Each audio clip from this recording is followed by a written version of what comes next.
Our topic today is called Working with Young Learners. This class used to be called Docent Child Dynamics. And I would get confused about docent child. That seemed like a weird juxtaposition of words. So I'm calling it Working with Young Learners, but all of us can be young learners because your 8-year-old lives inside you all the time. For some of us, it's way more present than others.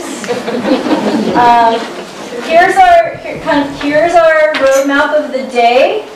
And again, I want you to know, I'm going to talk fast. I'm going through a lot of information today. And I know it's too much already, but that's just the way it goes. So we're going to start out with the most important thing of all, and we're going to end with the second most important thing, and everything inside is also the most important. So if you've never heard of Wendell Berry, you should write his name down right now, and you should read his books. This is one of my favorite quotes of his. We have the world to live in on the condition that we take good care of it. And to take good care of it, we have to know it. And to know it and be willing to take care of it, we have to love it. That's your work. That's your work with us. So we want to know it and take good care of it. And we want to engender this with our internal 8-year-old, 9-year-old, and with every single person that we meet, regardless of their age. And remember, this is going to go online. You don't have to take a picture of it. Hi, Reeth. Welcome back. You feeling better?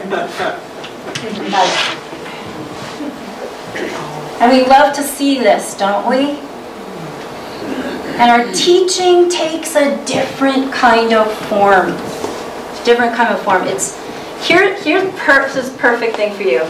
I'm teaching this class in the exact opposite way that we want you to teach. And I know in my life that negative role models are sometimes the best teachers. So you're welcome. Perhaps you've heard of this practice before. It's called the art of the question. I didn't invent it. I truly believe in it. And if you've ever showed me a picture of something and asked me what it is, you know that my answer is always a question. So the art of the question, 3 steps. You don't have to write it down. Level 1, first questions when you come upon something. And if you have any kind of juice about a thing that you're discovering, that's when you want it to show up. Or if someone else discovers a thing, like, oh, whoa, and we're going to do this together.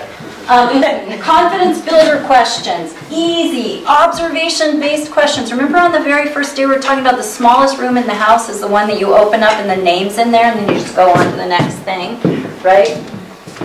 We meet learners in their comfort zone. We want them to build their confidence, right? We want to draw them in. That's what we want to do. They start feeling successful. They start trusting themselves. They get more curious. Level 1, motivated to think more deeply. What does level 1 lead to? Edge questions.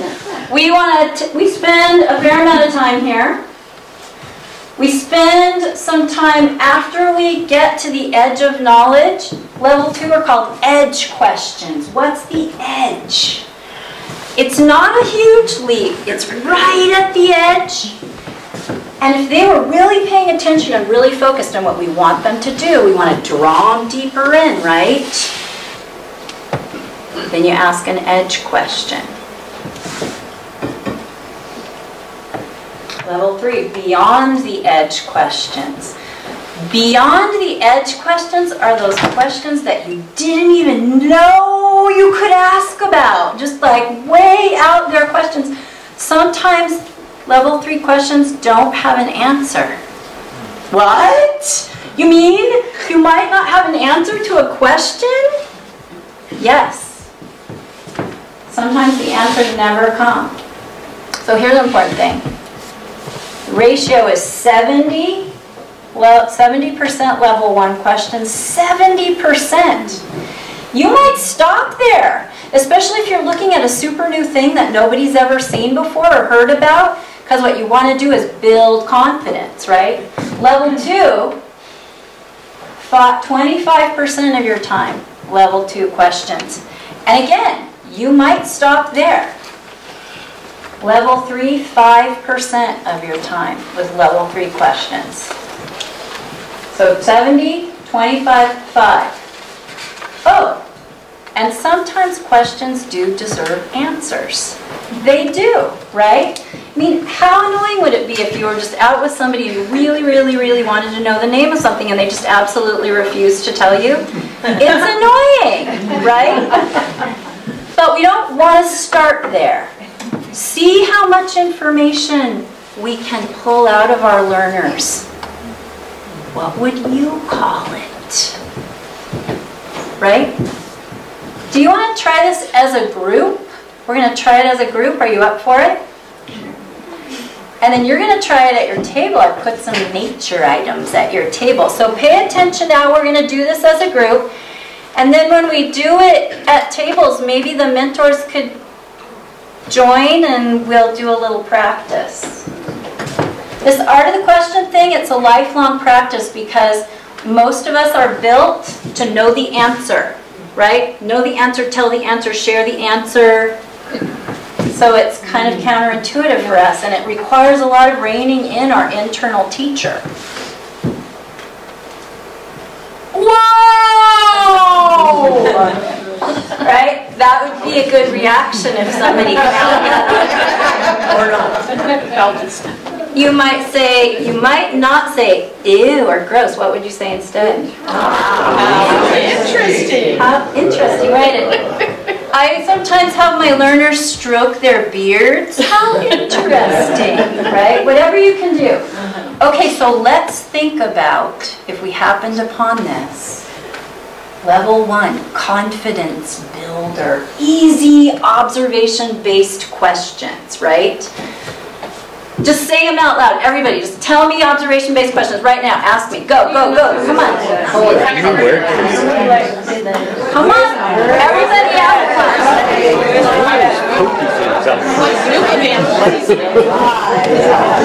Easier than that.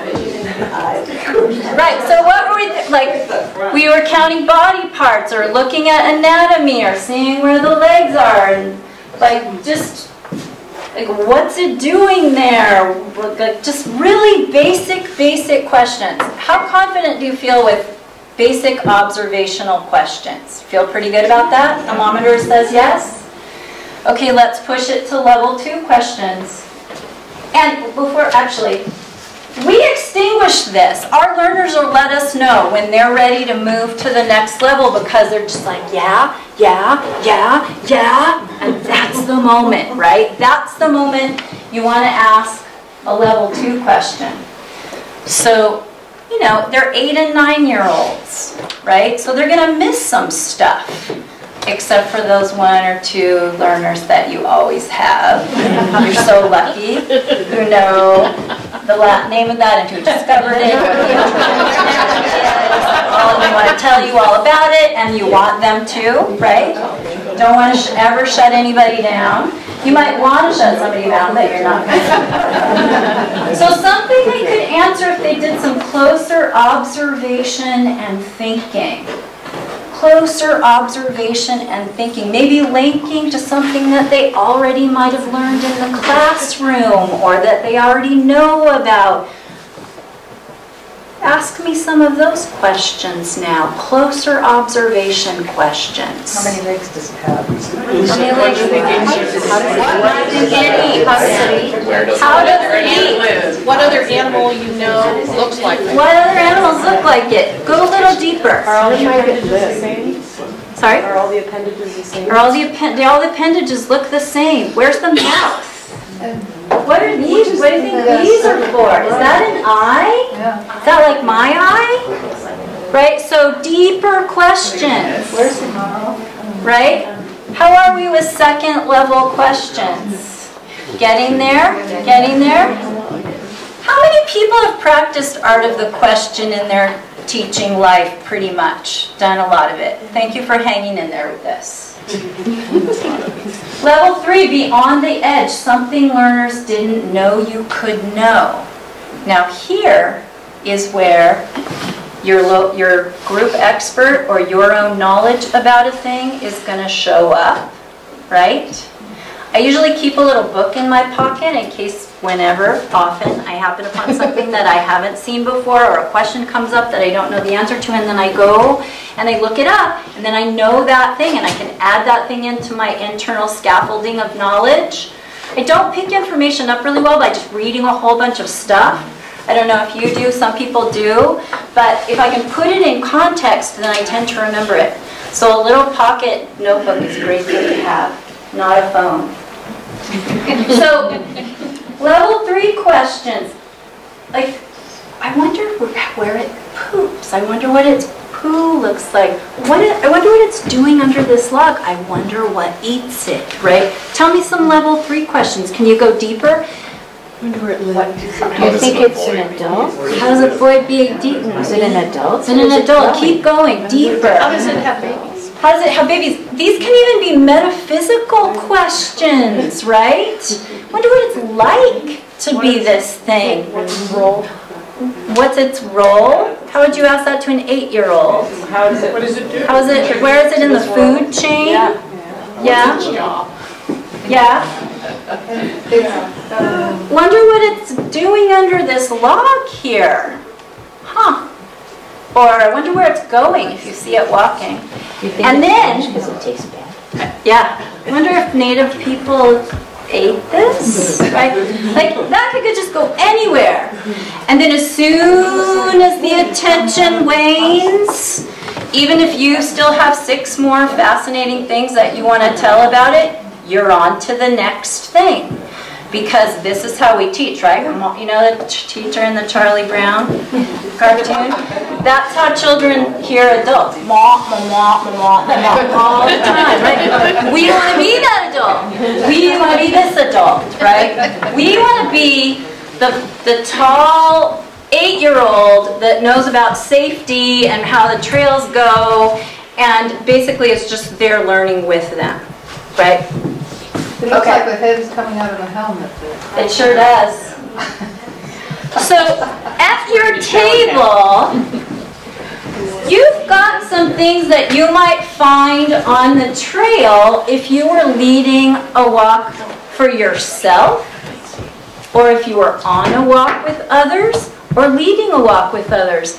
And what I'd love for you to do, very quickly, in pairs, there's a few things on each table, is to grab a thing. Mentors, if you could just cruise around and help support. And I want you to ask some level 1 questions, level 2 questions, and level 3 questions. You have 3 minutes. I wish we could do that for a couple hours. I wish we could practice that. And now you're deputized to do that every time you go for a hike. What was one of the questions that actually we didn't? The question never was, what is this? And sometimes that is the first thing, right? Because we're triggered to like, what is it? And then you move on. Hold that energy. Hold that energy. Hold it back. One of the things that Alex does after she goes to check kill sites, Alex works in the Mountain Lion Project at ACR, and she goes out to where a lion is killed prey, and she brings back the bones and she dumps them all. And she's like, name that prey item, and we get the book and we look at the bones, and like we want that level of interest, right? So was that a worthy exercise? Did that feel worthwhile for you? Does that feel like something that you could integrate into your teaching practices, into your hiking practices? There's 2 really awesome things about the art of the question. The first thing is that you don't actually have to know everything. What a relief, right? The second thing is that learners learn better when you use this model. Okay? And I think actually before we move on, everybody needs to practice their most amazed, excited reaction. So 1, 2, 3. That should be a California naturalist certification. You all have. It's about that head coming out of the helmet. I know. I have a story to tell about this that we don't have time, but if you had a story about one of these that you had personal, like, that's when to tell it, when everybody's just like, you let your voice go low and you say, this one time I was in my, I have to tell the story now, I was in my bed under the covers, it was really late at night, and I kept feeling this scritch, scritch, scritch on my ankle, like, scritch, scritch, scritch on my ankle, and the third time, scritch, scritch, scritch, I was like, oh my gosh, what is that? And I put my covers back, and that was in my bed! Right? Interesting. So you sleep in the wild then? Apparently. Okay. So, if you took the survey, which 32 of you did, you'll recognize the last prompt was, the single most important thing that we need to communicate to Bouveries young visitors is. And this is one of those word clouds. SurveyMonkey makes automatically a word cloud now that has the big words that everybody said in their answer bigger and the smaller words smaller.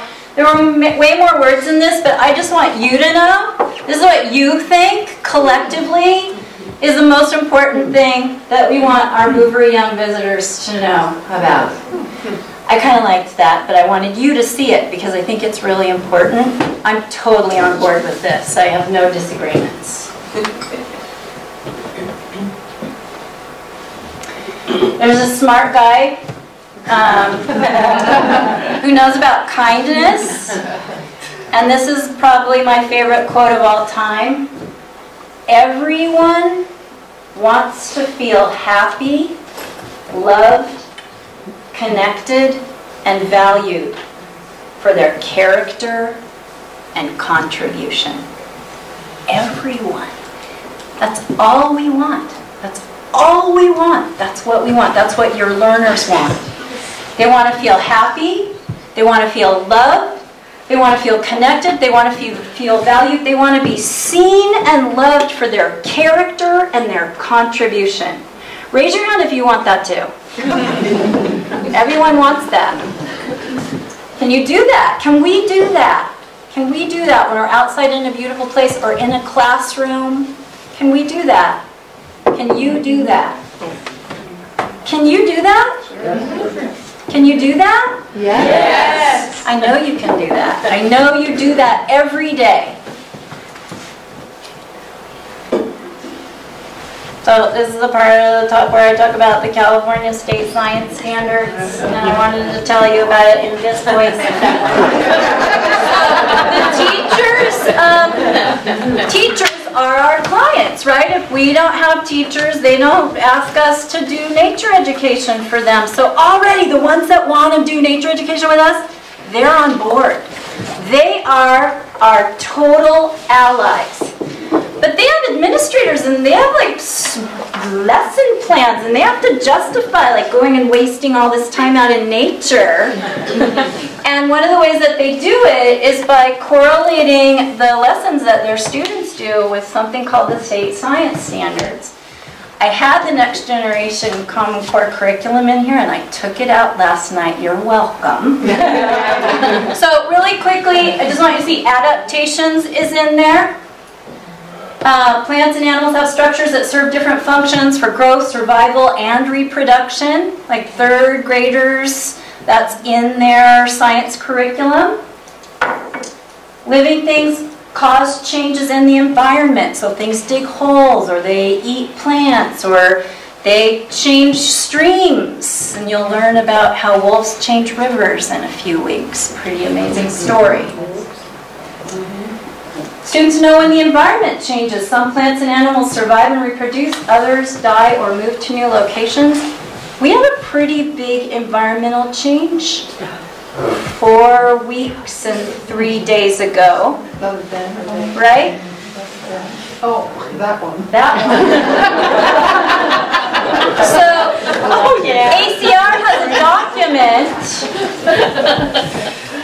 under our teachers, where we're actually correlating all the things that we do with the Next Generation Science Standards and the California State Science Standards. And I made 10 copies of this for the curriculum dweebs among us, and I say that in the most loving way. And if you want one of these, you can have one at the end of the day. So those are right there. Okay, we're going to move on now. Unless you have a million questions about this, shall we stay here for a long time? I have a quick question. A question! This is for California Public Schools. Do we also work with charter schools? And I don't know if their requirements... We work with charter schools. We work with, there's some, maybe a couple Christian schools we work with, some private schools. Okay. But if you're doing this, then you'll be covering it. Okay, good. Yeah. So they'll be on board with this. They'll be on board with this. Okay, Yeah. Okay. So we've got some ideas about like what kind of approach, big approach to our teaching do we want to have. And we know, just a thumbnail now, that what you're already doing is totally in alignment with the state science standards. So you don't have to stress about it. We just let the teachers know so that they can justify it, which is important. But we want to know who are our learners. And in the last year, I undertook this huge demographic study of all the schools that come to the Bouverie Preserve and what their students, what do we know about their students, their 3rd and 4th grade students. And this is new information, I think, maybe for the seasoned docents too. So first, just in general, what are the relevant developmental milestones for typical 3rd and 4th graders? Who taught 3rd or 4th grade sitting in the room right now? So you'll nod your head. Most 3rd and 4th graders, and again, these are generalities, right? Test limits. They want to figure out which rules are negotiable, which are not. It's great to have a kind of a smaller number of rules that aren't negotiable and say those out in front, and we'll talk about that in a minute. They're insecure. Some are insecure, and they struggle with self-confidence. This is more pronounced in girls. It becomes more pronounced in girls as we approach puberty and young adulthood. And again, these are generalities. We all know children that didn't read this and are not. They have difficulty sorting facts from opinions. You know, I don't. By the time you're an adult, you don't have difficulty. 8 and 9-year-olds, they have trouble with that, so I want you to know. And I put kind of the negative-y ones first, and now we'll look at some ones that are maybe more a little happy to know about. But these are helpful. They're building stamina. So they have more physical stamina, they have more good physical condition, they can push their bodies a little bit more. They might not know that, but you could encourage them about that. They have good hand-eye coordination. Their fine motor skills are starting to be developed, and they can use tools. Tools like binoculars and hand lenses and dip nets. They can use tools. We'll buy all those again. We'll have them. We'll use them. They are able to start to understand how things are connected. That's a really important thing when you're out in the natural world. That's actually a really important thing, just period, full stop. And they can start predicting the consequences of an action and develop a sense of responsibility. So there's way more of these, like they can take care of their own hygiene with reminders, which is kind of a nice, like anybody need to, we used to call it chase a coyote when I worked in the field, environmental education. Going number 1 was chasing a coyote, going number 2 was chasing a bear. So chase a coyote, right? So they might need a reminder, but they can take care of it. Okay. But who are our students? What do we know about our learners that are coming to Bouverie? 51% live at or below the federal poverty line. So that means they're eligible for free or reduced school lunch. 42% are Hispanic. 34% are English language learners.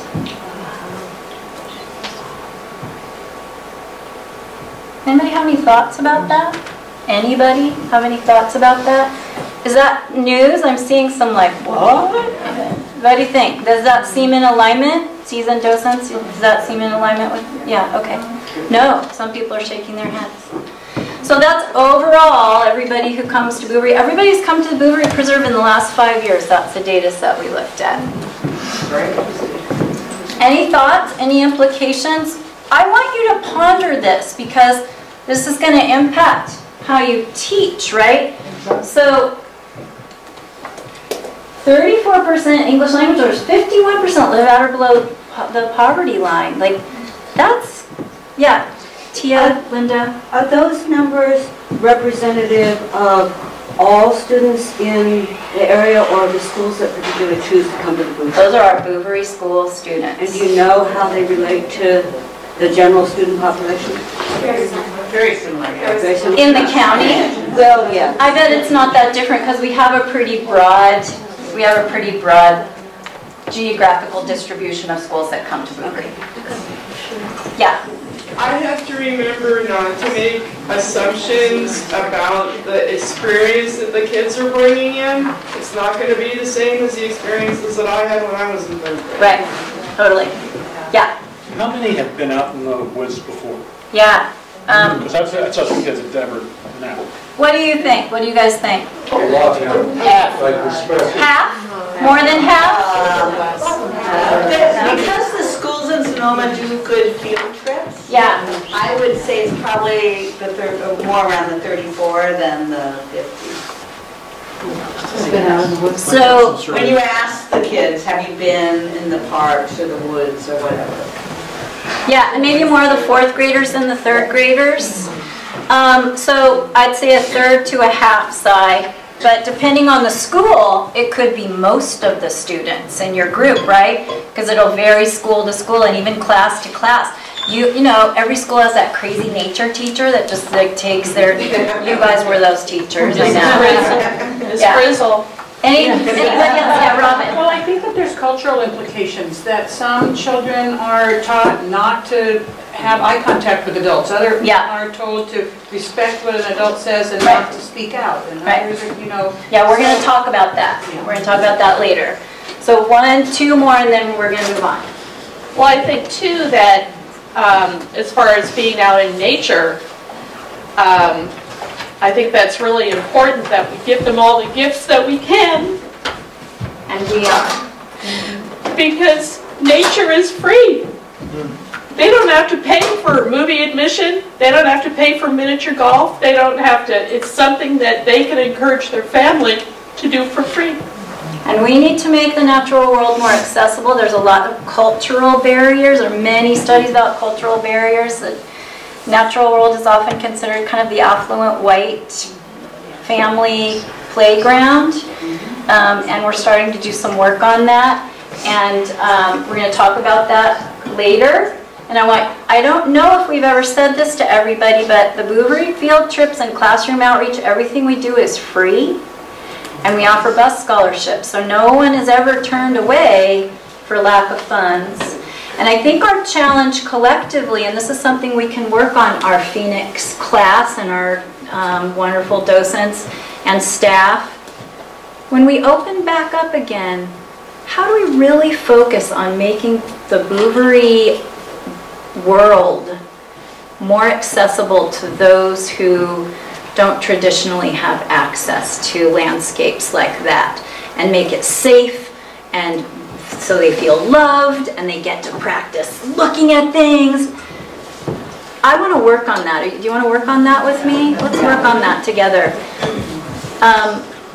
There are many people who want to say things, and I'm conscious of my time, so can we talk about it later? I'm glad you're excited, but we have to keep going, and I'm very bad.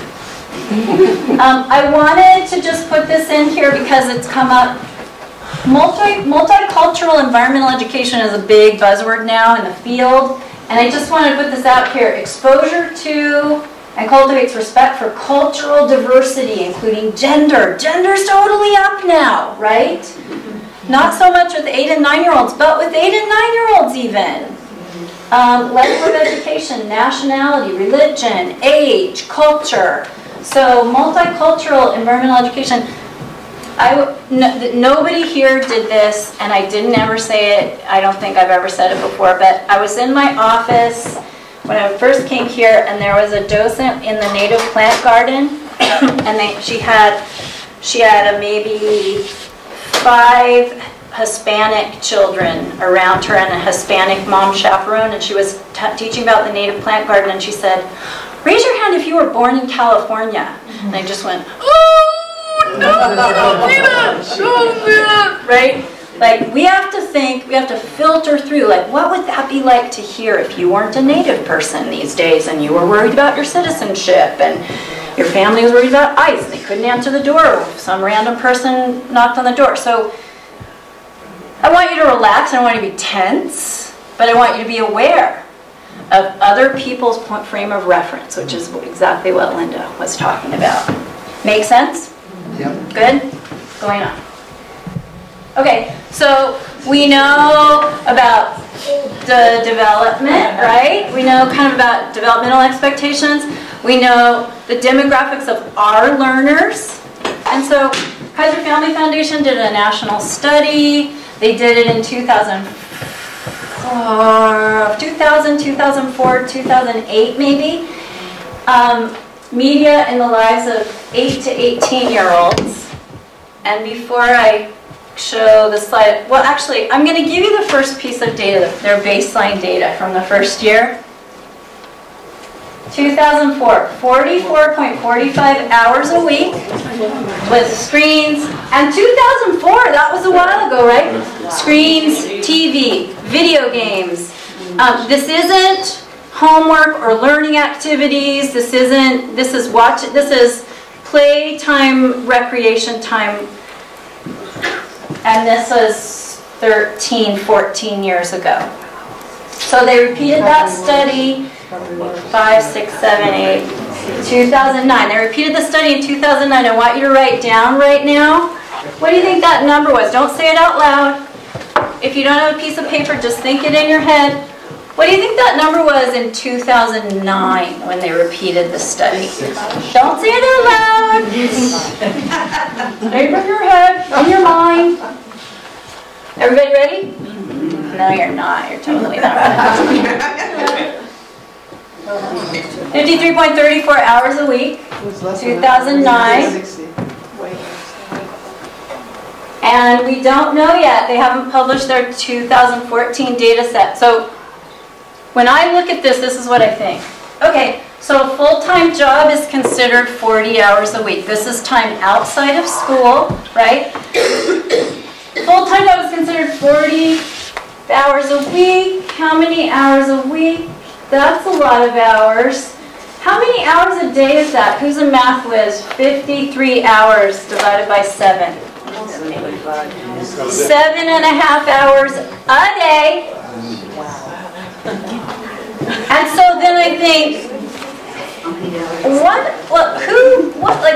who pays for the content, and what are they teaching children, and what are our children learning? To say nothing of like the neurological implications and the creativity implications. I'm not a Luddite. I think that electronics definitely have their place, but this is here because I want you to know that your learners and your chaperones and your teachers and you too are going to have increasing difficulty not devising.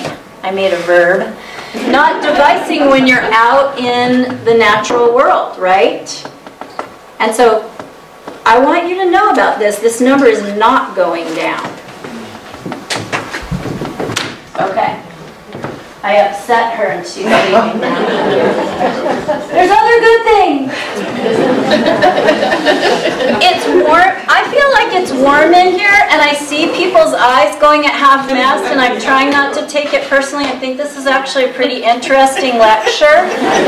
But maybe we could open that door back there and open some of the windows. I turned down the heater. Dorothy, would you be willing to turn that off? Absolutely. And thank you. And if you're feeling hot and tired or you're dozing off, I read that, and I'm not in charge of the whole world, although some people think that I want to be. And it's not. So this is a thing you're going to have to feel about, and I'm going to deputize you. If you're leading a hike and you want cell phones all put away and you want to make that one of the ground rules, and like, you do that. You're going to lead the walk. You get to decide. Like, I'm going to have a conversation with your teacher or your chaperone and just see what's doable. Okay, we're moving on. So we know about development, we know about demographics, we know about media addiction, screen time. How much science instruction experience do our learners have in California when they show up? The policy analysis for California education, I'm sending in my application right away. They did a study in March 2004 to look at how much science the average elementary school student did in a week. Don't say it out loud. Okay, write it down or guess in your head, hours of science instruction a week. Average over the course of an academic year. So in one, like, science fair week tends to be a bigger week, right? So everybody got a number? So that was 2008. That's our most recent data set, 2008. That's almost 10 years ago. Teachers, is that number going up or going down or staying the same? It's going up. It's going up. Good. Glad to hear it. Is that enough? No, We need more. intertwine it. Yeah. So science and natural science isn't going to be a thing that your learners have a huge amount of experience with. And one of the things I think that distinguishes ACR's work is connecting, like, a walk in the woods with kind of big scientific concepts too. And we have conservation science work going on. There's fire ecology, the Mountain Lion Project, and the heron and egret telemetry project. So there's little things little nuggets you can drop in and share about science, right? Because you never know what little spark is gonna. I feel really weird now about every single fire analogy. I was going to read you a poem at the end of this class, and I realized there was a fire in it, so I was driving here and just like, nope, can't do that one, too soon. So, but you never know what spark is going to ignite something in a child, and they're just going to go, oh my gosh, this is my thing now forever. Okay. So we know about our learners, or a lot about our learners, but these are our massive allies, and we want to connect to them, and we want them to feel happy and loved and valued for their character and their contribution. They're an important part of our team every moment, every step. They're not just the baggage that comes along so that we can walk with children. They are essential allies. They might need some special responsibility. You know, adults want to feel seen and valued by their contribution, especially.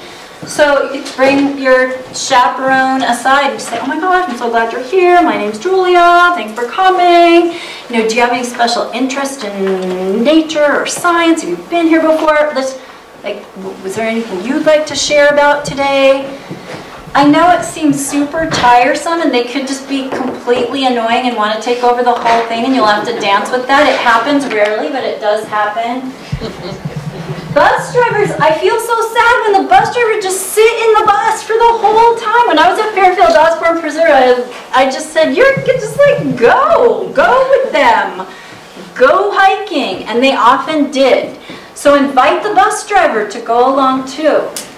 We can't have too many people spending a couple hours in the natural world practicing art of the question and getting dirt on their pants and freaking out when they see a newt, right? It doesn't matter what age they actually are, their 8-year-old needs to have that experience, right? Don't forget those folks. Okay, so we had a professional photographer come to Bouverie about, gosh, when was it? Last spring, maybe? She took a bunch of pictures. This is from her Paige Green. She's amazing. So those are 2 girls at Bouverie last spring. How do we facilitate, what are some of the best practices around facilitating connection to self? Because, right, we run around, we're looking at our thing, we're thinking about like the next 10 things we have to do. We're not even in our bodies, right? So first, connection to self, connection to others, and then connection with the natural world. How do we facilitate that? Let's talk about it. Your mentors are full of information about this too. And so are you, actually. How many people have gone walking in the beautiful wild of the world? That's what one of my 6th grade students called it once. Beautiful wild of the world with a child. And you got to be their guide, or they got to be your guide. Yeah, do that more. So how do we facilitate? So, little psychology. This guy, Abraham Maslow, who's heard of Abraham Maslow before? He's still one of the top 10 most cited psychologists, and he did this work a while ago. Meeting people, this is about meeting people where they are. So I'm taking Maslow's hierarchy of needs, and I'm putting it into the context of our work. We, as Linda said, as so many of us have thought, we don't really know who's showing up or what kind of day they had. They had breakfast. If they have a warm jacket, their parents are getting divorced, if their house burned down, like, we don't know. We can't assume, and we're not going to be able to know them, right? But we want to connect with them. So, I'm going to show you the more boring version. So what Maslow says, super quickly, and this work has stood the test of time, he's still very much respected, that we can't go up into achieving our full potential until we move through this whole pyramid. So first, most importantly, we have to get our basic needs met. Food, warmth, water, and then security and safety, right? So the basic needs have to get met. And when you think about children tumbling out of the bus, or children you go visit in a classroom, tumbling out of the bus is more of a consideration, but still, like, what are the things we want to be aware of? We can't say, oh my gosh, I'm so, right? We don't want, we're not going to engage on that level. We're not going to be in that. But what are some things we could watch out for and take care of when children come out of the bus before we're going to go out into the beautiful wild of the world together? Because if we want to go here with our learners, and there's somebody who, like, doesn't have any food with them, like, they're not going to get there, right? Or somebody who has to pee really bad the whole time, like, we're not going to get them. So our first job, and it's so lovely, is to make sure that we're taking care of everybody with our big loving hearts and our super big eyes, right? So what are some considerations when they first tumble out of the bus? What would you be thinking about? Just say it to me. Say it to me. Do they have their lunch? Do they have a jacket?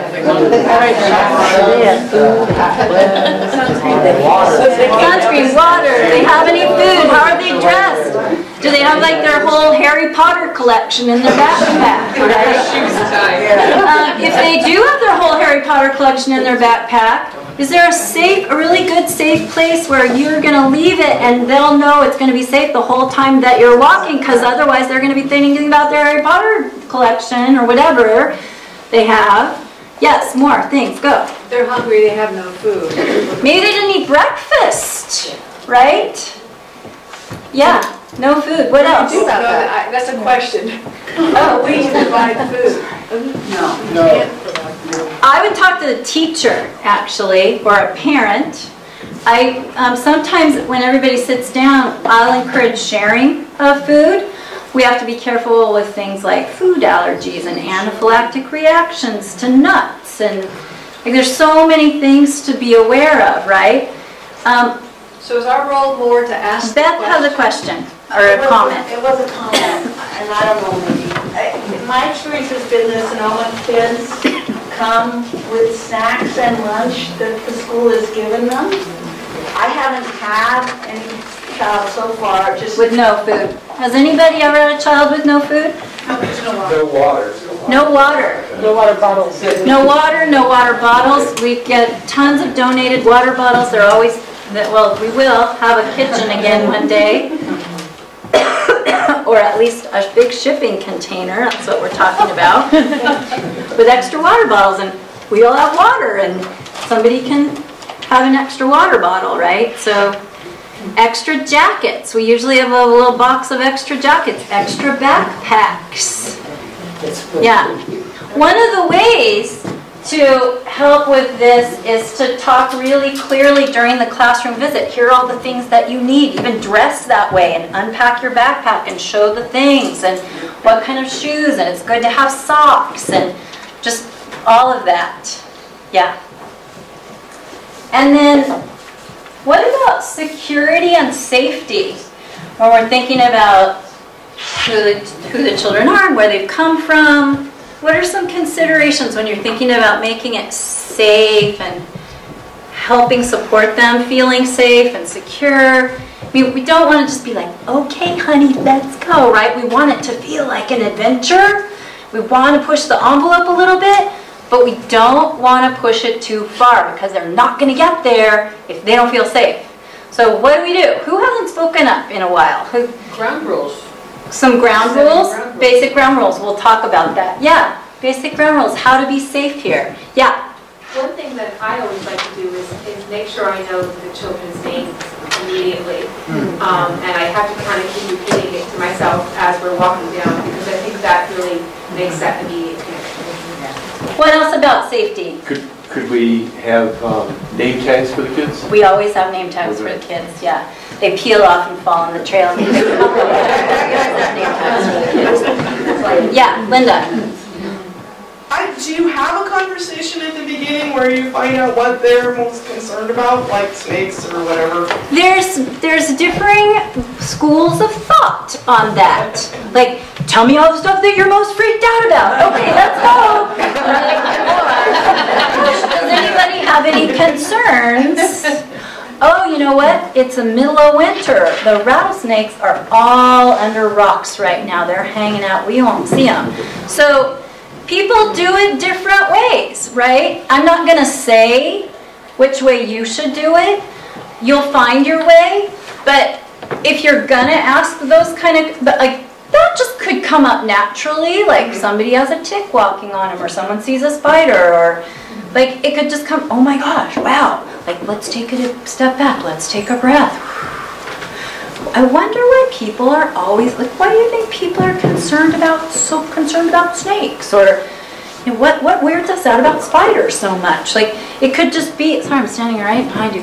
It could be an opportunity to go into like a second level question right away, or even a third level question. So I don't know that I'd ask that right up front.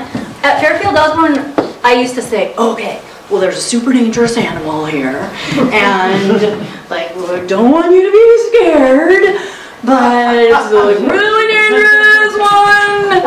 And which one do you think it is? On the count of 3, everybody tell me the most dangerous animal at the preserve, and then they'd all yell out, you know, like the one they were afraid of. And I'd say, okay, so nobody said it. It's humans. So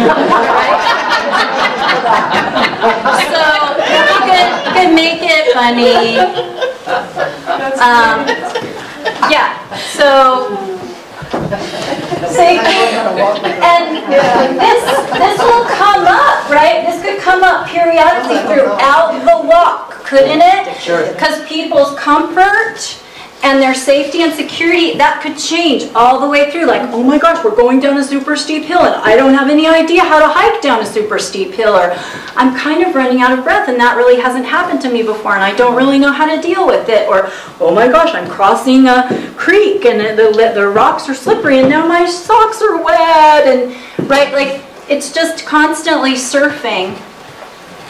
And your job, our job, is to really be there for this to start with. And then team building and group dynamics and connection and appreciation, and we're going to talk about that more. Feelings of accomplishment and celebrating successes. We went all the way to the waterfall, I can't believe it, I haven't done that in months with a group, or, you know, whatever. Call them out on the thing. Here, like full potential, I don't know, 2.5 hour hike, you might get there. I'm not going to say you're not, but let's focus here. And when we're focusing here, and this is taken care of, what Maslow teaches us, wink, people just go there naturally. Okay, where are we going? Meeting people where they are. Learning styles. So, what are the 3 main learning styles for lay people? I gave some hints there. Tell me, tell me, tell me.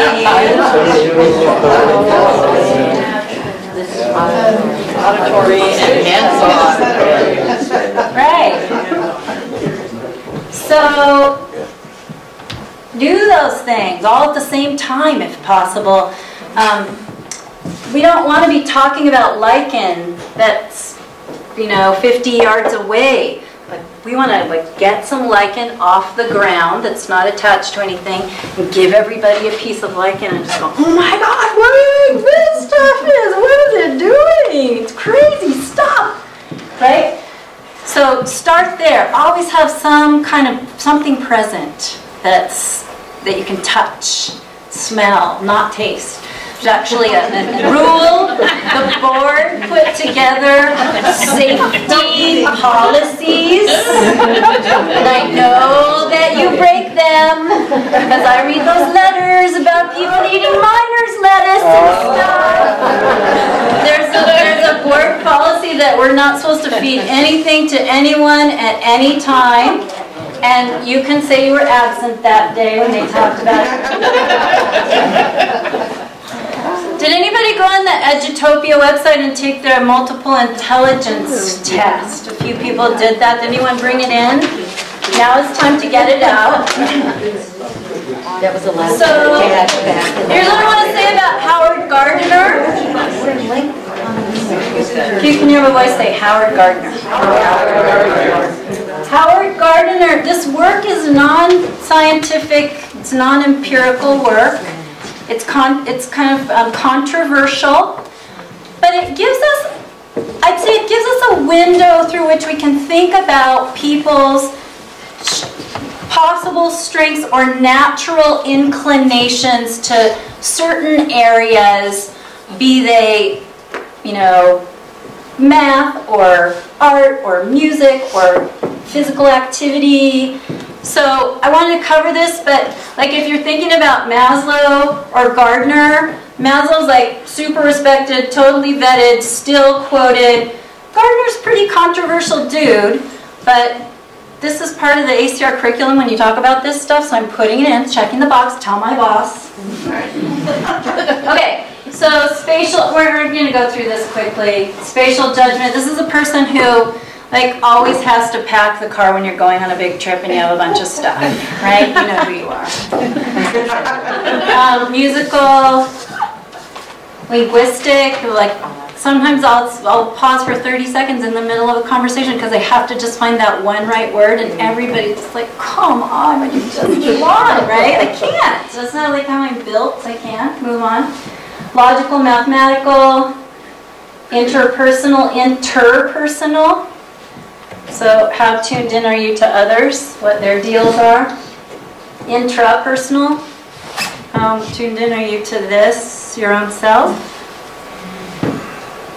And then in 95, so 83, 93, 94, 95, 12 years later, Gardner wrote a really beautiful, I thought it was a really beautiful quote. If I were to rewrite frames of mind today, I'd add another intelligence, the intelligence of the naturalist. An ecological receptiveness deeply rooted in a sensitive, ethical, and holistic understanding of the world and its complexities, including the role of humanity within the greater ecosphere. Raise your mind if you got some naturalistic intelligence on your side. Come on, what do you do out there? Yeah. So I took the thing. This is what it looked like. I took it a few times. That's mine. You might do it. You might go. You might go. Yeah. Bill could put this on my Match.com. Match.com. Look how sexy my self-assessment is. Okay. So this is just a thing to keep in mind, and we wanted to cover it, and now we have. Does anybody have anything they want to say about this? Beth, I saw you kind of nodding while I was talking. How many people have been exposed to the theory of multiple intelligences? Okay, well everybody has now, right? So everybody. And we're moving on. So this is the picture of the Earth from Moon. It was the first one that was ever taken by NASA Mission Commander Frank Borman on December 24th, 1968. He called it Earthrise. And it was really then that we started to have a sense of our planet as a finite, we started calling it the big blue marble after this. Just this finite, beautiful, breathing jewel in the expanse of black space. And Rebecca Solnit is another writer you should put down with Wendell Berry.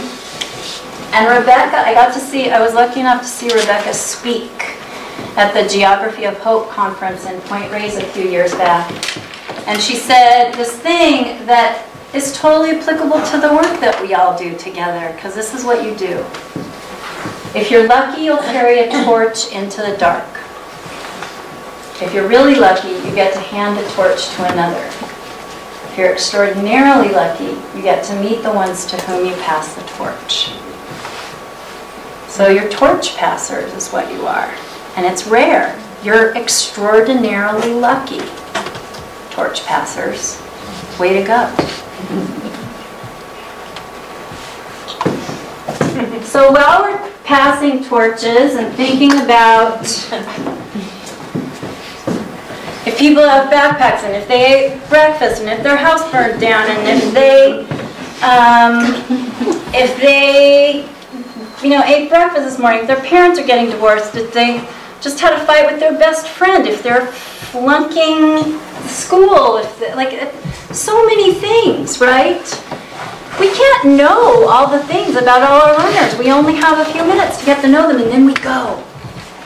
So I wanted to give you, this is a day-long training. And I'm going to give you the 5-minute version, the most important 5 minutes. So there's a communication model called nonviolent communication. It was developed by a guy named Marshall Rosenberg. How many people have heard of or practiced or been annoyed by somebody who's studying nonviolent communication? Yes. So Marshall, who's passed, Marshall used the giraffe as a model for empathy. And this is why. Giraffes are 18 feet tall. And some giraffes are smaller and some giraffes are taller. So They have a lay of the land. They always can see the big picture in this analogy. They're not just like up close, just like, oh my God, that totally bugs me, right? Like, I can see the whole landscape, holding the big picture. Their heart is 22 pounds, 2 feet across, biggest heart ever, right? This giant heart.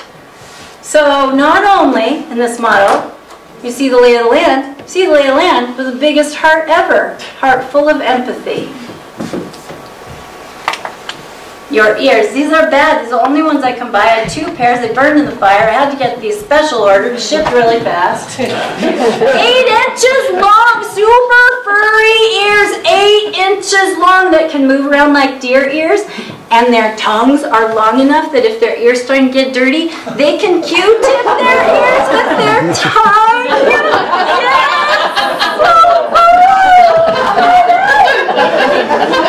You wish you were a giraffe. So you have super clean, super furry, giant ears, so you can hear. You can hear things that aren't even being said. You can listen so well. So keeping the big picture with a giant heart and the most furry, receptive ears. And in this model, Marshall Rosenberg says, when you are truly in your giraffe,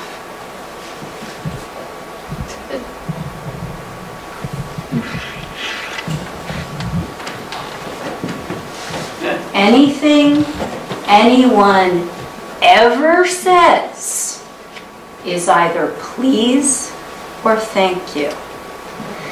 Anything anyone ever says, anything anyone ever says is either please or thank you.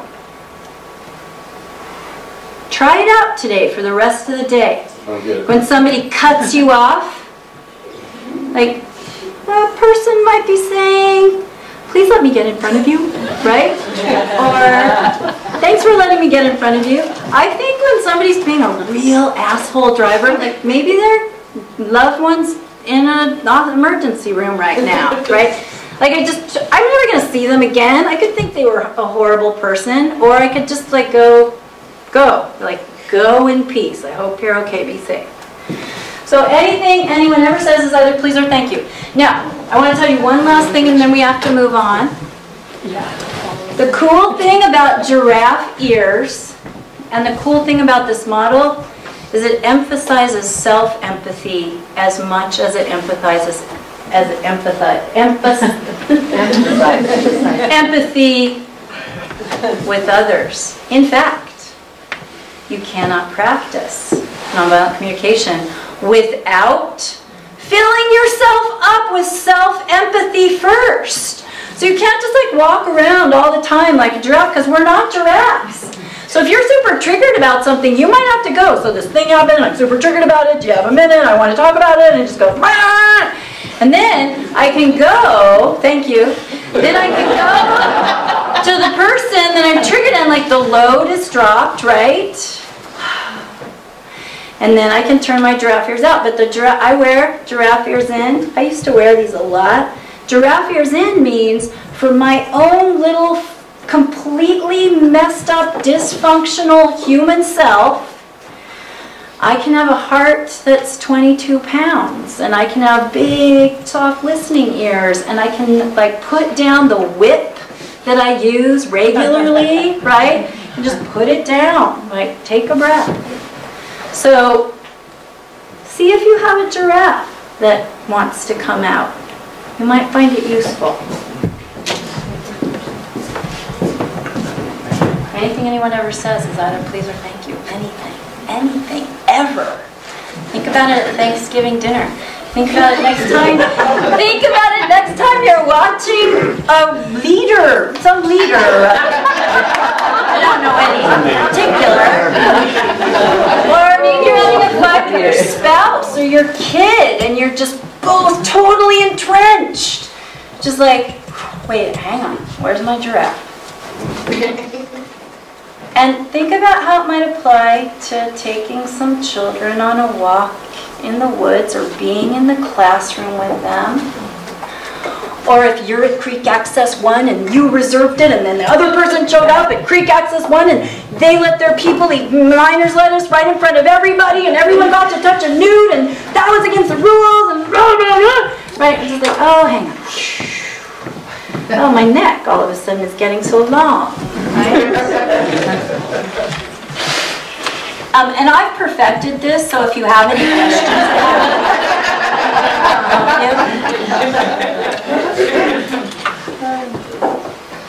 okay. I have a handout about this. Positive reinforcement behavior management. How many teachers do we have in the room that have practiced this a lot? Anybody like it? Yeah. It works. Yeah. So, many recent studies have found, I love that. Paula Poundstone loves that. If you like, wait, don't tell me. Many recent studies. It's just like, what studies? Who did them? Where are they? I want to talk to them. Have found that teachers can improve students' motivation to behave appropriately through the use of positive reinforcement behavior management. My dear friend and housemate worked with the hardcore inner city 6th graders at a 3-day outdoor school program called Vida Verde, and their whole staff, they did one class at a time. Children slept in teepees with wool blankets only and had to pee outside. I mean, so far beyond their comfort zone. They milked goats and made cheese. They did a barefoot night hike through the redwoods. I mean, it's the most killer program. It's huge. They only ever used this ever, and they never sent anybody home unless somebody was injured or something. They never sent anybody. There weren't a lot of injuries, I know that. So it works, and it works even with the super hardcoreys, which you don't have because they're 8 and 9-year-olds. It works, okay? It even works with adults. Although sometimes if they know about it, they feel resentful that you're using it. So according to this model, every student wants and is able to succeed. There are no bad children. Let's go back to that Dalai Lama quote. Everybody wants to be valued and loved for their character and contribution. Everybody wants to be seen as successful, right? Everybody. Even the one whose behavior just seems its exact opposite. So here's what you do. And you don't have to write this down because I have a handout. First thing that you do is you provide clear behavioral expectations and explicitly notice when they are being followed. Are being followed. So that goes back to the having some basic ground rules, right? As few as possible. Provide positive reinforcement of successes and helpful behaviors. So giving feedback when you catch the right thing happening. Here's the rub on this.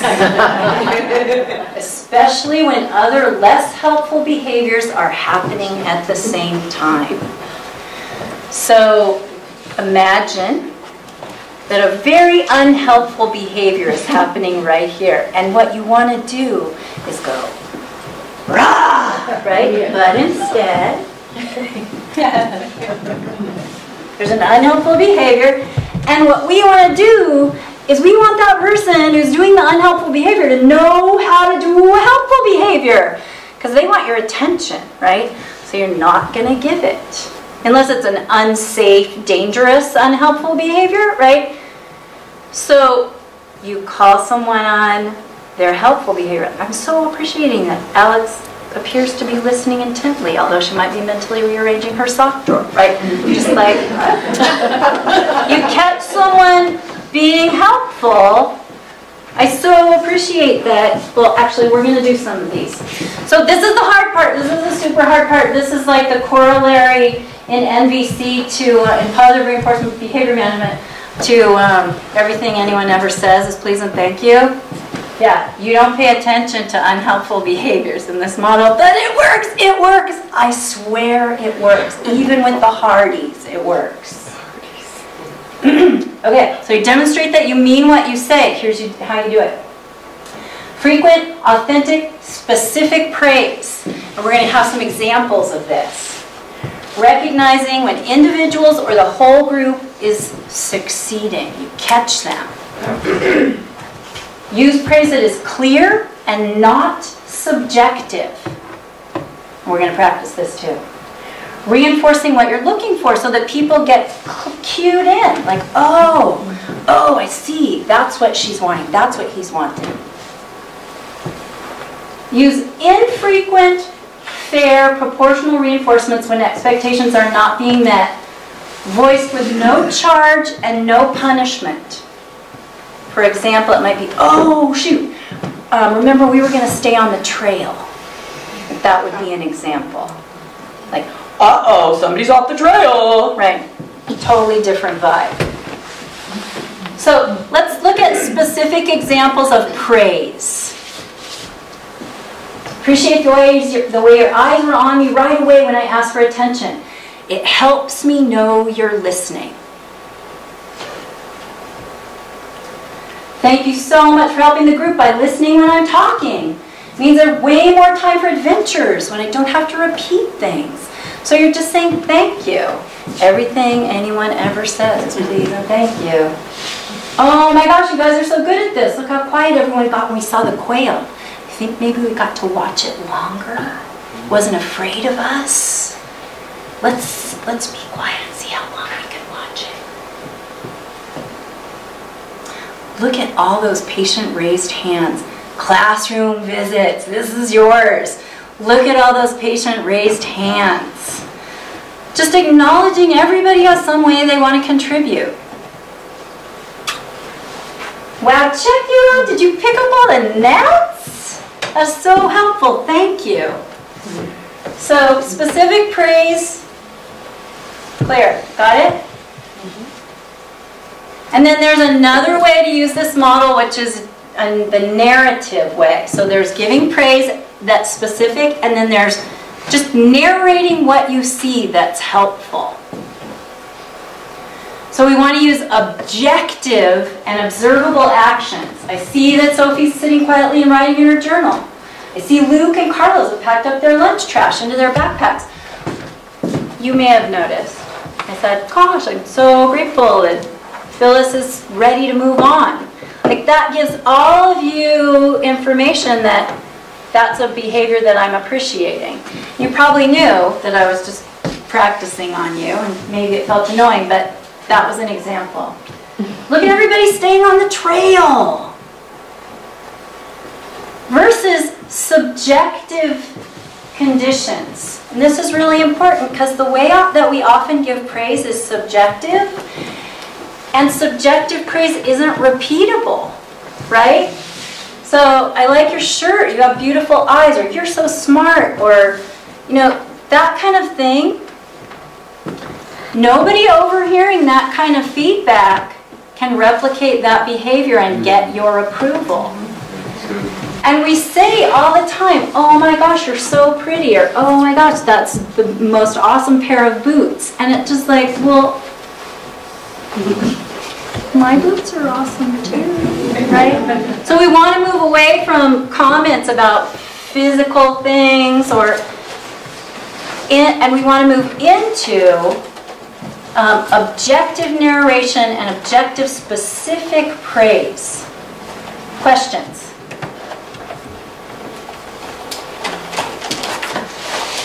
Feel clear on that? So, I think that what would be great, we're not going to have a break, but we're going to do this if you would be willing. Would you be willing to stand up? You're willing to stretch your arms way up high. And recommendations that work for me. Your mentors have them, you have them. And one of the things that we try to do is we give you all this information and we trust you're going to digest it. You're going to emulate some things that we share. You're going to go, that's a cool thing, but that is not my personality, or that doesn't feel like a good fit for me. Your best leader, your best guide, Is your authentic self informed, present, loving, listening, empathetic, aware? Not me. It's you. It's you being fully you with all the tools and the support that you have, that you need. And we all make mistakes all the time, and we go, so this thing happened, and I'm not sure, can I talk to you about it for a moment? And like, yeah, totally, let's debrief it. How would you have done it differently? Or, oh my gosh, I would probably have had no idea what to do in that situation either, right? So, cut yourself some big slack. So, I recommend when you're working with your group, either in the classroom, you want to take them over and have a little corner to yourself with your group, doing your classroom visits, or when you're in the field, like have everybody use the bathroom first, and then go to a place and have a meeting with your team. Have a special place away from everybody. It's going to be the place you start, and it's going to be the place you finish. I even worked in a program where we reserved certain places, and that was the place that we used. We did week-long programs. So find a magical place that holds some special juice for you, and use that as your meeting place to start your work together and end it. Smile and make gentle eye contact. That's the first thing. Smile and make gentle eye contact. Gentle eye contact, because for some cultures and for some children that are shy and adults too, intense, like 2 in my space eye contact feels like, ooh. Some of us have bigger personal space, some of us have smaller personal space, you know this. Learn everybody's name, learn everybody's name, learn everybody's name, even the adult chaperone baggage person, learn everybody's name. Write them on your hand if you want. Use your, what my friend Scott calls his Palm Pilot. Like, learn everybody's name. You have to learn everybody's name. They know that you care about them if you learn their name. I can sometimes have a hard time remembering names. So, and like it's okay to say, oh my gosh, I'm super embarrassed that I forgot your name, or you told me your name. I'm so sorry, my mind is like a sieve. Like, just be honest. I've tried to fake sometimes, like not knowing somebody's name, and they always know that you're faking it. I hate going to the Sonoma Farmers Market because there's like 5 million Bouverie docents, and I still, even 2 years in, don't know all their names. And just like, can I just put a bag over my head? I'm going to see someone and not be able to remember their name. But you would only have 4 or 5 people. You can remember their names. Sometimes doing a name game can help. They all know each other's names, but you don't. So you can do that. Get a sense of how they're doing. How are you doing this morning? What are you excited about? Introduce yourself with a quick personal story, a nature story if you can. I remember when I introduced myself to you, I told you, I wouldn't tell this to children, but I told you, super excited, and I was like driving down Hyde Road, and like, oh my gosh, there's a deer. Remember a doe and a fawn? I was like, oh wait, you're gonna go run a training and you're about to run over a deer on your way to this nature education thing you're going to do, so there's a problem. Could you just slow down? So I told you that story. It made me more human, I think, in a way. And it was also like full disclosure, like, yeah, I don't think I'm perfect, so I just happen to be standing here right now kind of story. So a quick personal story, maybe something about Bouverie or your time there. Share and explain a few basic rules very clearly. Seasoned docents, tell me a basic rule, agreement that you like to make. Tell me one. Stay on the trail. Stay on the trail. We agree to all stay on the trail. And maybe even say, it really helps the plants and animals live if we all stay on the trail. Can everybody agree to stay on the trail? Or why do you think it's important if we all stay on the trail? What could happen if we forget and we don't go off the trail? What else? Cara. Outside of the normal ones, I say, you know, all the rules that we talked about is about respecting nature, but this is also about respecting one another. So if I'm talking, what do you guys want to be doing? You know, listening to me, and then I say, direct it to one of the kids. You know, if Charles is talking, what do we want to be doing? And we all need to work together to make sure we're we're respecting one another that way. Listening is an endangered practice. It's totally an endangered practice. How many times have you been in a conversation with somebody who's just like, yeah, I mean, how many times have you gone to a restaurant where there's a couple eating dinner and they're both on their phones? Right, so you could say, listening is an endangered practice, but we're committed to really having a strong listening practice here. Are you guys on board with me when I talk? I'd be so grateful if you listen. When you talk, I'm going to be all ears. Can we do that for each other? So that's a good one. What's another one? Yeah. A lot of schools now have 3 basic rules: safety, responsibility, and respect. Safety, responsibility, and respect. Okay. And you'll see, sometimes you go to the school and you'll see those listed in the office, you'll see them listed in the classroom, and pretty much everything you want to say will fit under those 3. So those are already words that they know, and you could just translate that into how that works on the land or in your little group in the classroom, right? Anything else? Yeah, Pam, Bill, and Richard. The concept of the blueberry sandwich, who's first and who's last. And tell about the blueberry sandwich. So basically the concept is the order you're walking on the trail. So the docents in front, the chaperones in the back, but some people talk about the blueberry sandwich and the kids get to pick out what they want to eat in the sandwich, and the chaperone gets to pick out what kind of bread, you pick out what kind of bread you are. And then the kids kind of self-police. Oftentimes they'll say, wait, the cheese is going in front of the bread. Cheese. Blueberry sandwich. Bill. She stole mine, but did a lot better than I would. That's a common practice. You overhear that all the time. So Jim. The front and the back, I always ask, why do we do it? And they don't know. And I said, well, if somebody's going to get eaten, it should be me or the teacher. They always look at the teacher like, oh no. Okay. You can say no walking sticks and no running. No walking sticks and no running. And you can say, I used to know this guy named Bob, and then he became shish kebab. Right? So we just explain, like, there's like, well, welcome to Blueberry Preserve. Here are our rules. Okay, let's go have a fun time, right? Like, no. But I think John Lynch, is John here today? He's at the doctor. John, when we had our mentor meeting, John said, it's so helpful for me when I get told a rule to know why. Like, why? Why do we wet our hands? Why do we wet our hands when we hold a neuter? Why do we lift up and replace rocks and logs carefully? Why do we have the chaperone in the back and the docent in the front?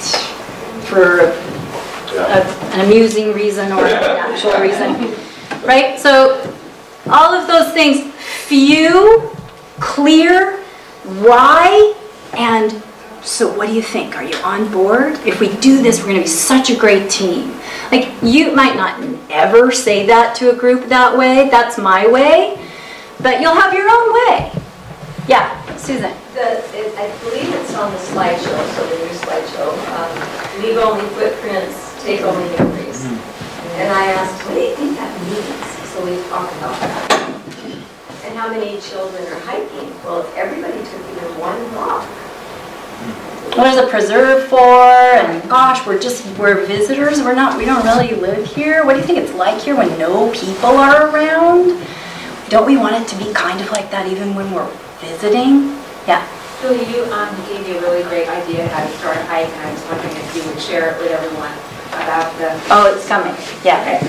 And I got that from somebody else. Okay, we're going to move on because we're going to run out of time. Give a quick thumbnail of your plans for the hike. Again, I would say that's up. Sometimes I do that, especially if I know we're going to do a specific thing in a specific place, like when I'm working with the Conservation Science High School program and we have a plan. But if you're just going to go out for a few hours and just see what shows up and be in the moment with it, that might be your plan, right? Because then if you don't get to the waterfall or you end up not having very much time at the creek, there can be expectations that are disappointing, and we don't want that, right? So I'm going to leave that to you. I didn't green highlight it.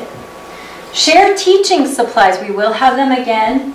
And explain how they are used. Wow, scientists use this and then to look at stuff close up, and here's how you do it, and wear it around your neck, and please take good care of it, and don't go like this, or start fires. Right? So, close focus binoculars, hand lenses, nets. Explain how to use them, right? And reinforce when they're being used properly. Encourage teamwork and togetherness and catch it in action. Catch it in action. Teamwork and togetherness. So starting strong. Some of those things you're going to do all the way through. Unzipping the beautiful wild of the world. I learned this from when I was at Fairfield Osborne Preserve. One of my naturalist volunteers taught, I think she invented this. Her name's Anita Sauber. I would see her walking up the trail a little ways, and she'd stop the whole group, and then she'd go, hang on just a sec. And she'd like pretend like she was opening up this giant zipper, and then she'd step through,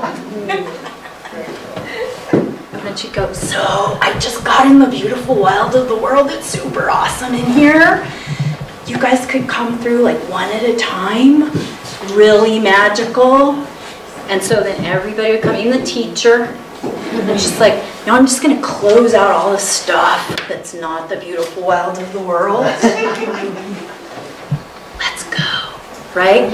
And then they get back, and on the way back, they're like, oh, we're getting close to the place where that thing was. And she would stop every time, just like, okay, okay.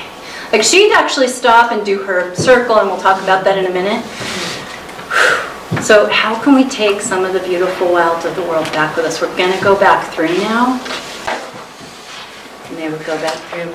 And then she'd zip it up to like protect it.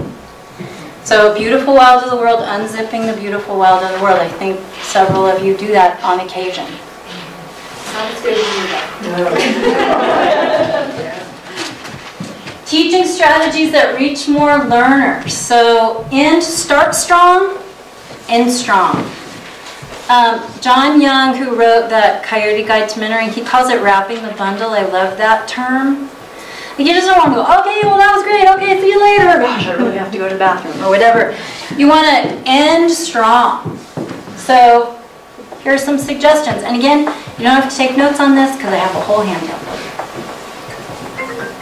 Make a circle. It's the bell of mindfulness. I always forget to say, can everybody turn off their call? Offer specific and sincere gratitude to each member of the group, and if you can't do that, if it's just a blur, to the group as a whole. Like, I'm super grateful that when this happened, and when you guys did this, and a friend of mine, Kate, taught me recently, instead of calling people you guys, call them you Gaias. Oh, yeah. Isn't that awesome?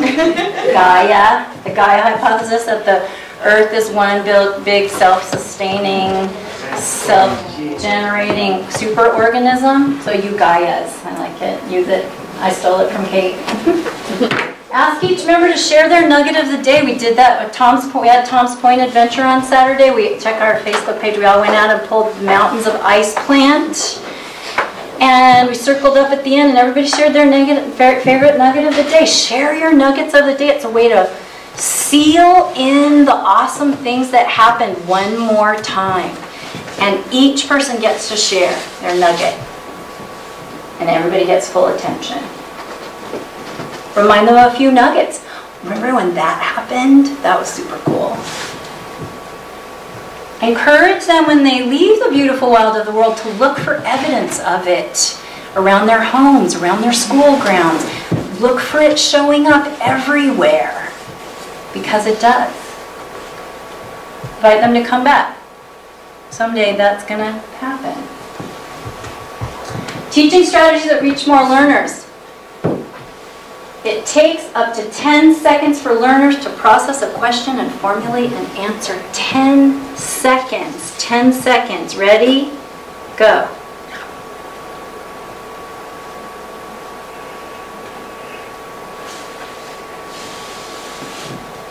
Stop. 10 seconds.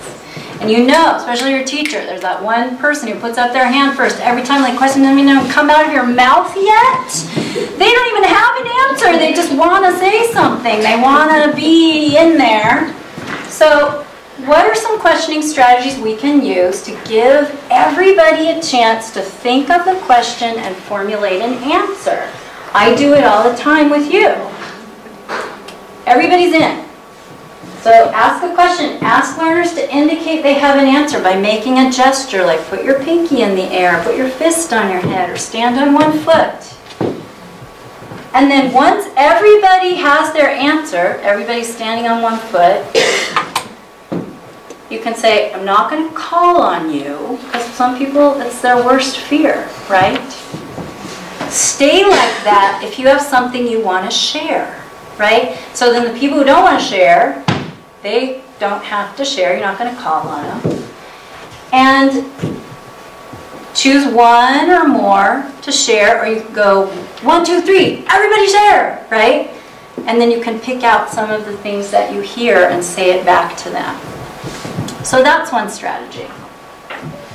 Hang loose. Invite group members to show agreement with a hang loose gesture. So if somebody says the thing that you were going to say, like, bam, Bill can just go, yeah, that was my thing. I agree. Use your thermometer. We do that all the time. It's such a good way for me to take your temperature, looking at your thermometer. And then pair or group share. The children can talk to each other. Your learners can talk to each other. They don't need to talk to you all the time. We want to encourage their interaction. Okay. There are many, many, many, many, many more strategies and many more ways to work with learners, and you'll discover yours. You already have them.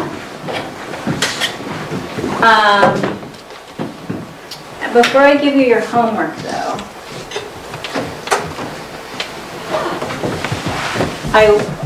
I'm curious to know from the mentors, the seasoned docents, is there a nugget? Is there something up for you right now? If you were teaching this class, you would have added this thing in. Is there anything that's right in the front of your mind, like, shoot, she missed that one piece? And watch this.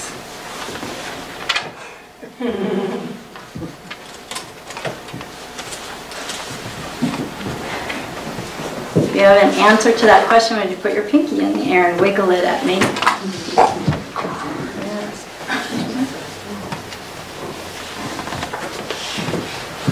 So Nancy had one, Linda had one. Did anybody else? Okay. It's not speak now or forever hold your peace. 1, 2, and 3, go. If you say, like if the kid says, oh, I noticed it's got 6 legs or something, you say, oh, that's great. Then the next kid wants you to go, that's great. I mean, they're looking for the same response. So I find lots of times I just go, thank you. Anybody else have an idea? Thank you. Anybody else have an idea? What else can we find? That's great. Anybody notice anything else? Thank you. Yeah. You've given the same response to all of them. And you haven't really said, like, well, you've got the answer. Which is, what else can we find? What else do you notice? There's room for everybody to still have their ideas still valid. And you just said thank you. So you've given them all the same response and everybody feels equally acknowledged. Totally. And you could also say, oh my gosh, yeah, 6 legs. Who else can count 6 legs? Right? Because then everybody gets to count 6 legs. Good job, yes. Bam. I think it's, especially when you're new, you think of it as you're leading a hike, and really you're just in front. It's really, they're leading the hike. It's their hike. And I remember I had a group where newts were not of interest to them. And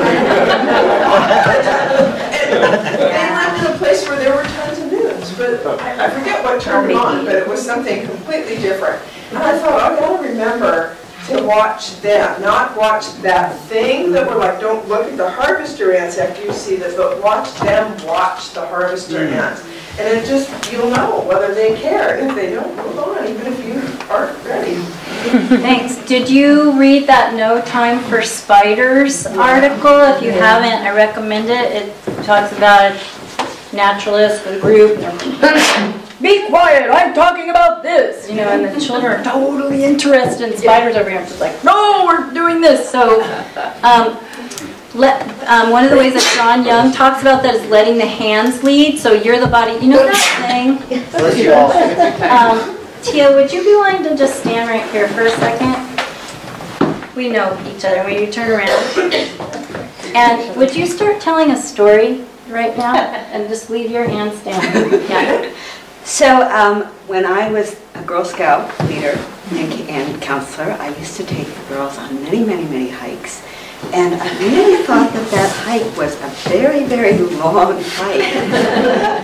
And then years later, I went back to the hike myself and found that it was really only about 10 minutes long.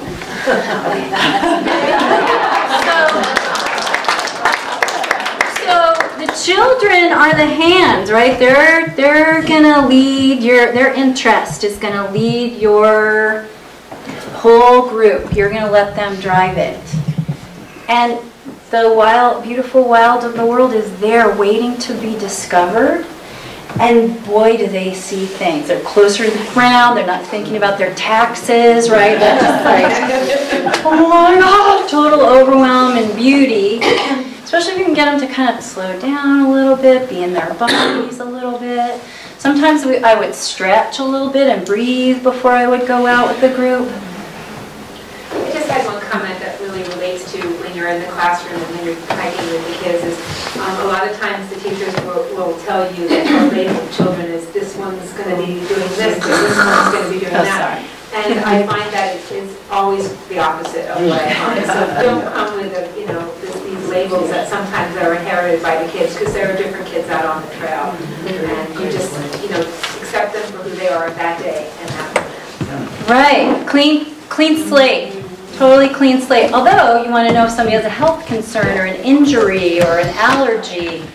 And a response to the teacher might be, oh my gosh, thank you so much. No, it's been super interesting. We find that sometimes like a whole new side of children come out. And a lot of the teachers will already know that. But thank them because they're trying to help us, right, with that information. And they're on our team too. I mean, they're the small number of teachers who actually go out in the woods with their children. A lot of them do go on the hike and everything. They get their feet wet, all the things. So yeah, you'll get that information and you'll be appreciative and then you'll just totally disregard it. Yeah, Susan. I just had a comment back on who our learners are. My observation was and is that Hispanic families use our parks. They do family gatherings in our parks. For parties and parties, meals. Often their homes are insufficient for a large gathering, and so there's a difference though between that familiarity with a kind of a more sterile environment and being able to get out. I had one little girl who an alone walk to her was terrifying thought, and she loved it. When she was done, she wanted to do it again. Yeah. And she was a little Latina. Alone walks, silent walks, a little bit of solo sit time, so much magic. So much magic. I really recommend this book. And this is my new copy because my signed copy burned in the fire. And I got this beautiful card from a bunch of the docents, and they wrote nice things about me, so now it's my bookmark. And I forget that I'm a decent human being. I can read those things. We all forget. Anything else? Anybody else have any seasoned docents have any suggestions, things that you wish were included in the day bill? Maybe paying attention to all the kids. You'll usually have one or two that are right there with you and they'll be in front saying, make sure one is back. Yeah. Sometimes you want to hold your hand, like really close to you, and you just say, we all need our hands free so we can be safe while we're walking. Sometimes they want to hug you. Can I borrow you again? There are too many lawyers in California. I have 2 in my own family. And there's actually, there are approved ways of hugging. So I was going to demo for you. There's the side hug. You can put your arm around me. There's a side hug, like some space here. Nice space. Bill's going to have a hard time with this because he's such a big hugger. And then there's the the A-frame hug like this. A-frame hug. Thank you. So those are your hugs, and you know they're small, like they're kind of ankle biter size, so they like want to be around you, and you just like we all need to like have all of our appendages out so we can be really safe while we're walking in the beautiful world together. Yeah, Sharon. It's been a long time since I've hiked, but I always rotate the kids so that. Got to take turns. And I didn't say first and last. Yeah. It goes back by the chaperone. And right. I just kept doing that. Absolutely. Places in the trail were behind, and it's like, okay, now so-and-so is maybe it's a run. Yeah, that's a really good thing. I worked in a program where I had,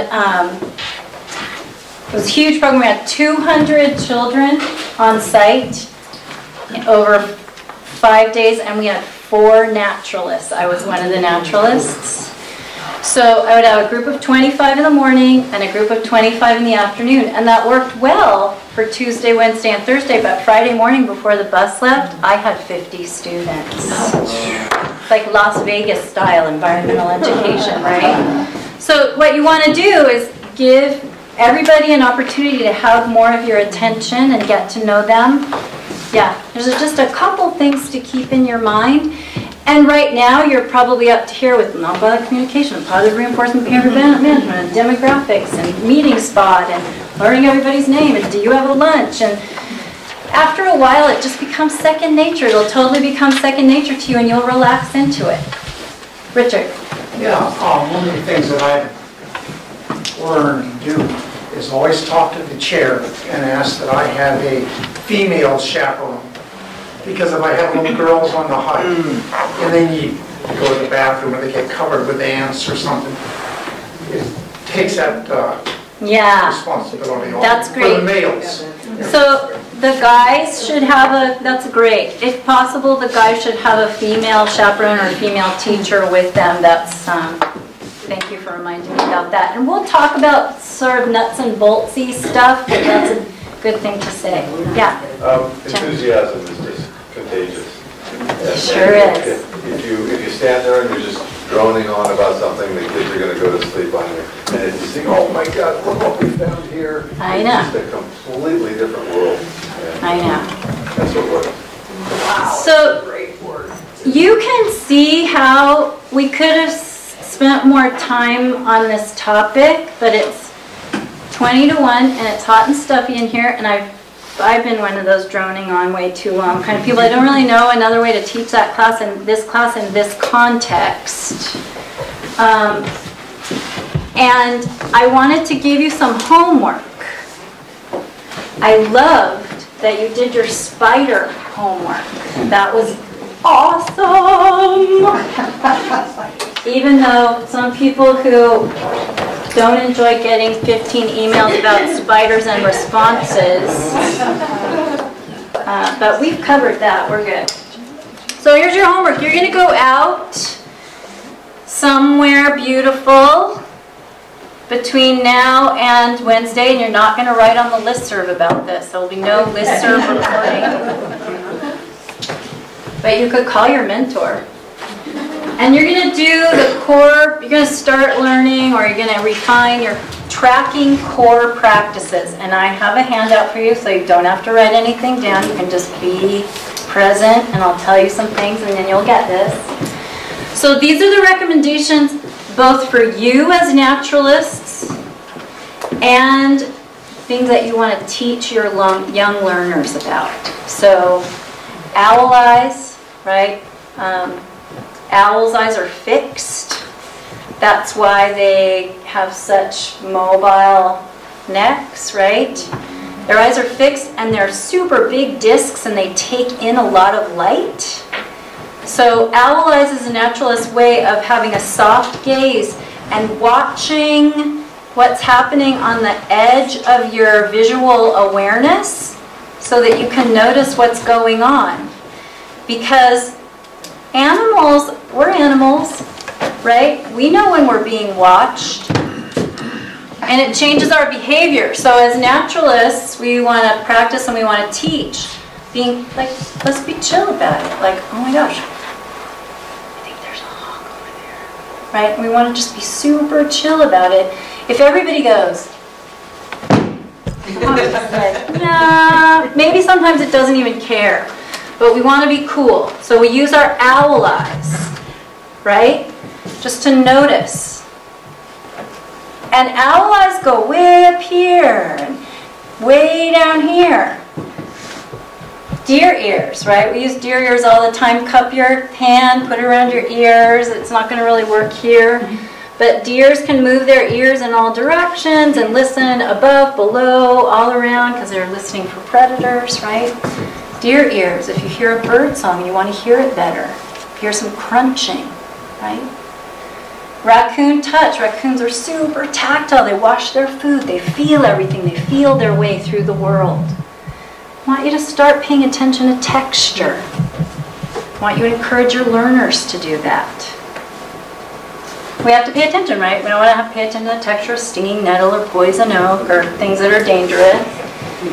Dog nose. Dogs, all of us who have dogs know dogs' noses are always wet. Noses work better when molecules land on them, and molecules land on them more when they're wet. Like, dog noses are like 10,000 times more sensitive than human noses. So you can, some do, I have, moistened with my learner, moistened. You could use creek water, you could use spit, whatever, and then smelled a bay leaf before and after to really demonstrate. There's an appreciable difference between having a moist nose and a dry nose. And then fox feet, very challenging. It's how to walk in the woods like a fox. Like foxes can put their toes down one at a time, right?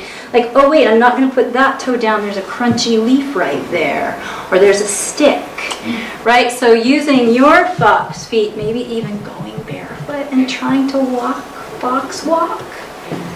So your homework is to practice all of these things between now and next time. So there are these.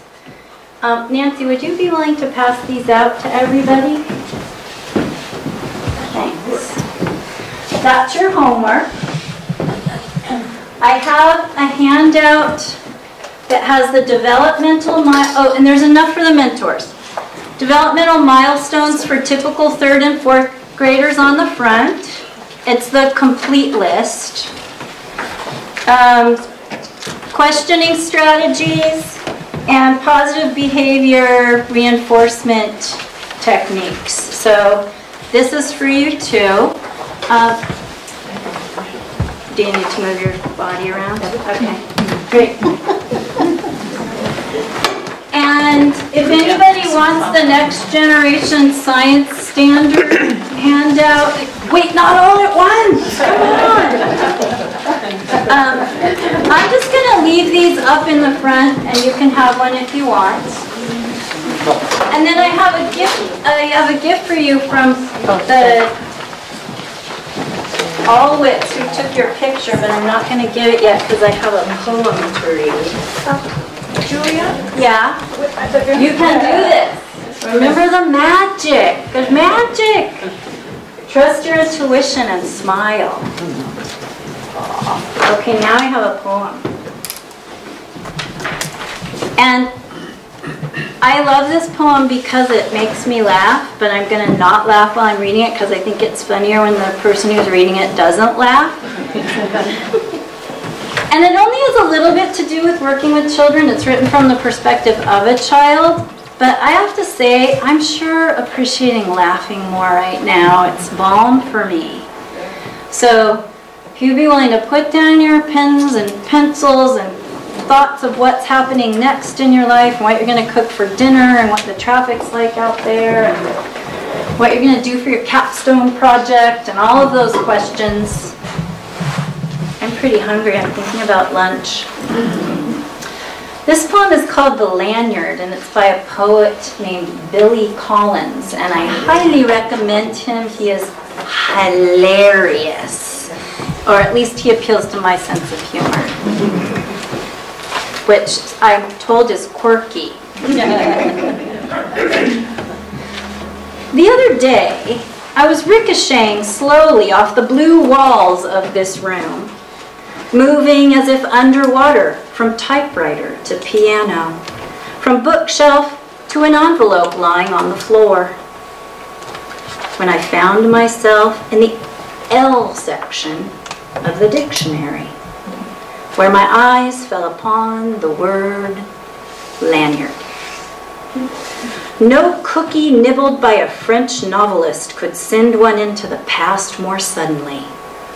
A past where I sat at a workbench, at a camp, by a deep Adirondack lake, learning how to braid long, thin, plastic strips into a lanyard, a gift for my mother. I had never seen anyone use a lanyard or wear one, if that's what you did with them. But that did not keep me from crossing strand over strand, again and again, until I had made a boxy red and white lanyard for my mother. She gave me life and milk from her breasts, and I gave her a lanyard. She nursed me in many a sick room, lifted spoons of medicine to my lips, laid cold face cloths on my forehead, and then led me out into the airy light. She taught me to walk and swim, and I, in turn, presented her with a lanyard. Here are thousands of meals, she said, and here is clothing and a good education. And here is your lanyard, I replied, which I made with a little help from my counselor. Here is a breathing body and a beating heart, strong legs, bones, and teeth, and 2 clear eyes to read the world, she whispered. And here, I said, is the lanyard I made at camp. And here I wish to say to her now is a smaller gift, the warm truth that you can never repay your mother. Oh, sorry.